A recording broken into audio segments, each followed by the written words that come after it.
This is the Roger Hedgecock Show. Welcome back to the Romco Group studio here at UTTV. Well, all the press today, all over the country, is all about how the Republicans have been squished like bugs, and they're to blame for this shutdown and all the dislocations and the terrible blow to our economy and the end of the world. And that the Republicans are done. 2014 is now set up for a Democratic sweep. Even Drudge yesterday is talking about Pelosi being the next Speaker of the House after the 2014 elections. So I thought I'd put it to Alleigh Marré, who is the West Regional Press Secretary for the National Republican Congressional Committee, because it is this committee that is in charge, Alleigh, is it not, of keeping the Republican majority in the House? Yes, we have a tough job ahead. Is it tougher because of yesterday?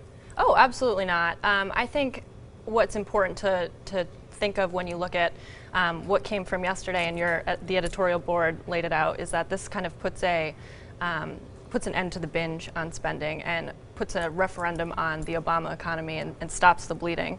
So hopefully from this point forward we can negotiate and start to work toward a more realistic solution and actually create a budget.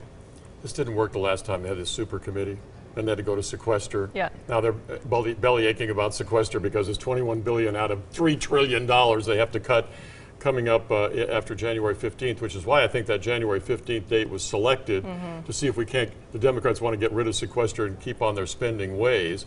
But Republicans do too. I was pointing out that Mitch McConnell, the leader of the Republicans in the Senate, got a $2 billion increase in this pork barrel project on the Ohio River that benefits his state and his re-election. Isn't this business as usual that people hate about Washington? Well, you know, to bring it back a little bit locally here to San Diego, I think the only thing that's business as usual is you see representatives like Scott Peters, the congressman here, who, when we're talking about setting a budget, this is someone who ran the final months of his campaign on supporting no budget, no pay. If Washington doesn't set a budget, I don't get paid. He's had 6 opportunities to support a budget. We are in this mess, in this fiscal mess, because we've had opportunities to pass a budget and people take political votes. They don't take votes that move the ball forward. So in those 6 opportunities, he didn't vote for a single one. You're talking and this is a Democrat. You're talking about in the House of Representatives where these bills were coming through on the budget in the summer. Yep. No, not even the summer. This dates back to when there were the budget negotiations, the Ryan budget, the Congressional Black Caucus. Dates all the way back to there. So we're now up against a deadline and dealing with this, you know, now this Band-Aid fix because we have this chunk of Democrats, and Scott Peters being one of them, in the House who just vote no on everything because they want to claim bipartisanship. Well, the Republicans can't attack me because I didn't vote for the Democrat budget, and the Democrats can't attack me because I didn't vote for the Republican budget. So it's a safe political vote instead of leadership and what's actually going to move the ball forward. It's his first term as well, and it seems like he's going to, all first termers, it seems to me, are the most vulnerable, right? Then it's like little turtles that come out of the beach and run down to the water. They're vulnerable. Right. So here he is running down to the water in his first term, and he's being pursued by Carl DeMaio, who's very popular in that district, ran very well for mayor in that district, in fact, way ahead of Scott Peters' totals. Yeah. And so Carl DeMaio is definitely the challenger there who's got a chance to grab this thing. But has yesterday's action made it, I'm going to ask you again, made it tougher for you? Because it seems like it has.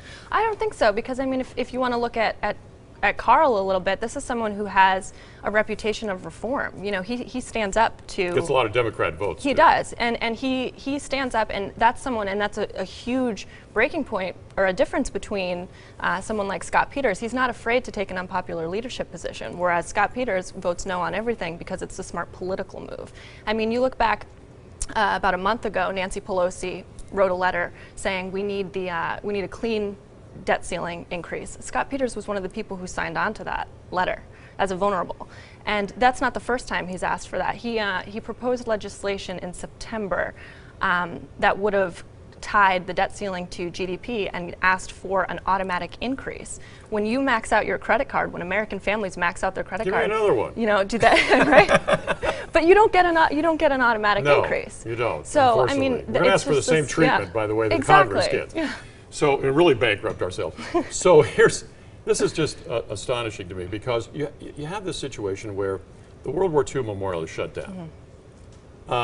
did Scott Peters do anything, or did anybody do anything to try to get that open? I mean, the World War II veterans did it themselves. They took the barricades down and went in. Well, the Republican National Committee actually offered to pay for security guards for a month to help kind of soften the blow so that people who had already booked their trips and chartered planes were able to do that. So there were some efforts. All turned down. Yeah, and I know a lot of, obviously I'm following it from the Republican side, a lot of those folks, asked for, we passed a few, stopgap bills and put them over to the Senate to pay for things like that, because we shouldn't be playing politics with our veterans, with women and children who are on income assistance for nutrition programs. There were a series of measures put forth by the House to try and bridge that Bills gap. were passed. Didn't died get in the anywhere. Senate. Yep. So, or come to a vote even. Jonathan Jarvis, the head of the National Park Service, was grilled by Congressman Micah from Florida the other day, and frankly admitted, well, yeah, we were on the phone with the White House, and so it was clearly a political thing. It was clearly something that the National Park Service, if they were furloughed and they didn't have a budget, how'd they have all those rangers out there putting up barricades? Yeah. So the whole thing was a little crazy. Yeah, to say the least. Nonetheless, I think it is true, and the mainstream media is really going to reinforce this today and tomorrow and the next day, that you've got the idea that, well, the Republican Party is fractured now. There's a Tea Party base, and there's this establishment Republicans, and they're at war with each other. And Peter King in New York is making, terrible comments about the Tea Party, and the Tea Party is making terrible comments about Mitch McConnell and others in the establishment. And it seems like there's a little disarray. I mean, look, at the bottom line is we have 1/2 of 1/3 of the government. And right now, in terms of the House of Representatives. Right. So there's only so much you can do. But as far as the Republican Party as a whole, where this quote faction is also part of what makes the Republican Party great, because we are a big tent, and there is room for that kind of discussion. And sometimes it crosses the line, and it's not rhetoric or things that I think or the party thinks that should be said. But it's because we are a big tent where we have room for the social conservatives, we have room for the Tea Party, we have room for the more moderates like Peter King, who you mentioned. So there's room for all of that in our party. And yeah, it causes a little bit of a divide, but you don't get along with your husband or wife all the time. Well, true. Are we going to be united behind Carl DeMaio against Scott Peters?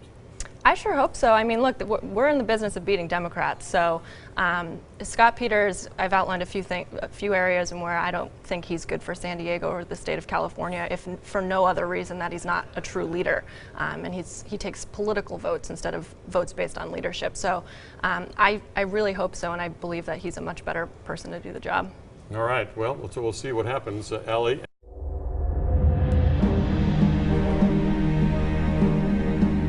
This is the Roger Hedgecock Show.